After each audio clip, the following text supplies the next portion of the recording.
In this edition, you will realize that even though the colonies had a common enemy, they also did not get along with each other.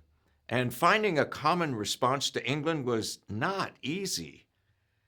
They first had to learn to get along with each other. The coercive acts passed by Parliament proved to be a turning point for the colonies. We had tried to petition and reason with them for more than 10 years, but with each effort they took away more and more rights from us.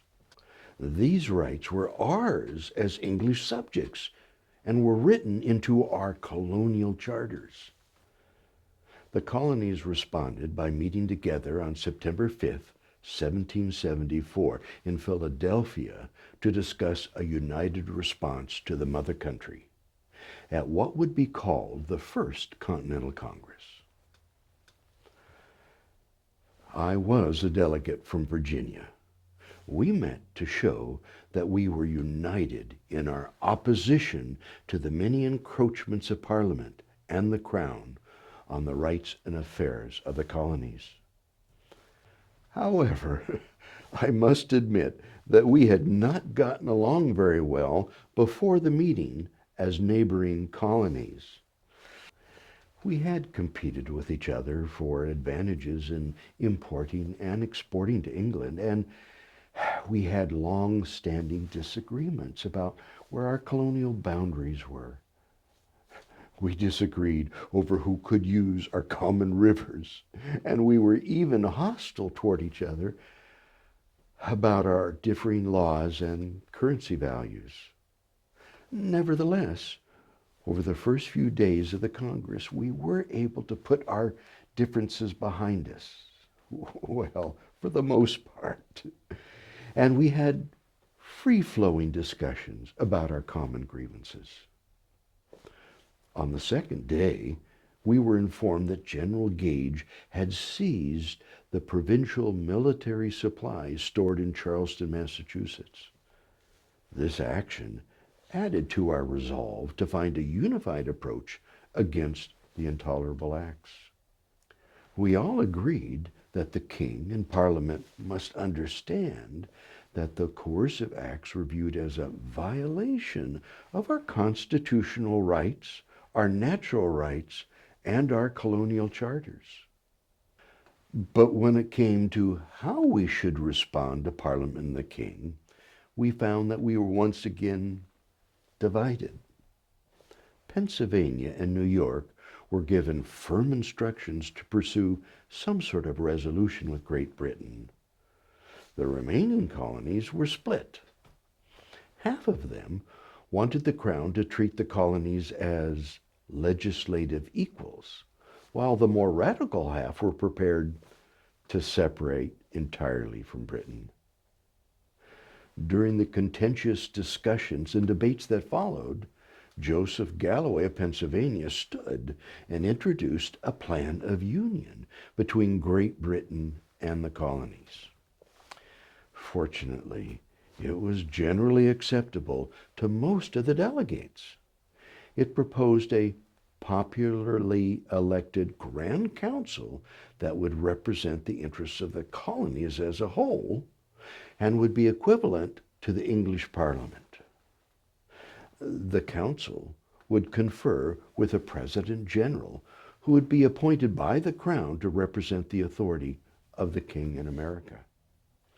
After more debates, a Declaration of Rights and Grievances was modified to include the statement, "The foundation of English liberty and of all free government is a right in the people to participate in their legislative council."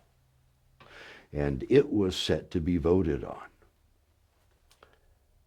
However, as we prepared to vote on the plan of union, a messenger from Boston, a Mr. Paul Revere, arrived.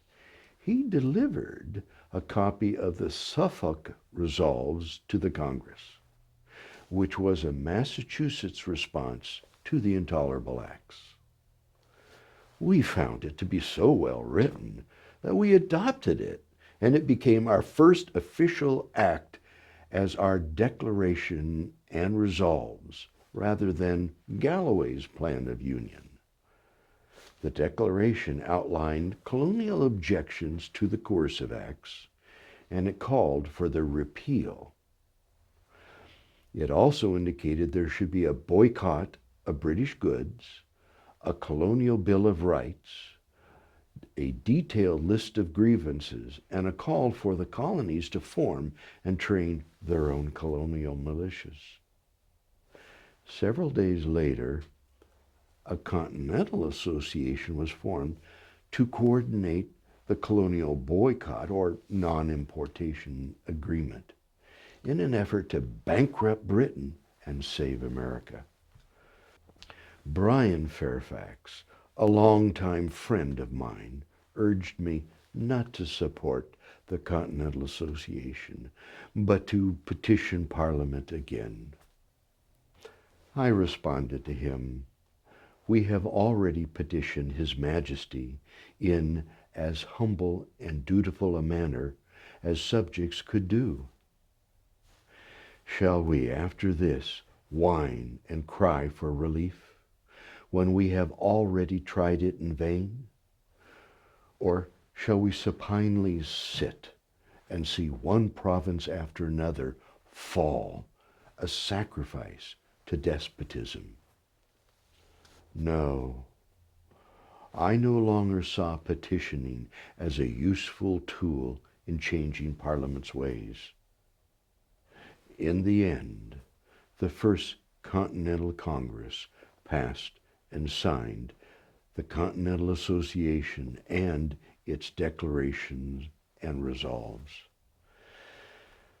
After nearly 2 months of meetings, I returned to Mount Vernon on the 30th of October, eager to resume my personal affairs after my long absence. Who would you have sided with? Would you have just wanted to come to a workable agreement with Parliament and the King? Would you be for immediate separation? Or would you agree with the Declaration and resolves? Join us next time when General Gage once again obeys orders and things get out of hand.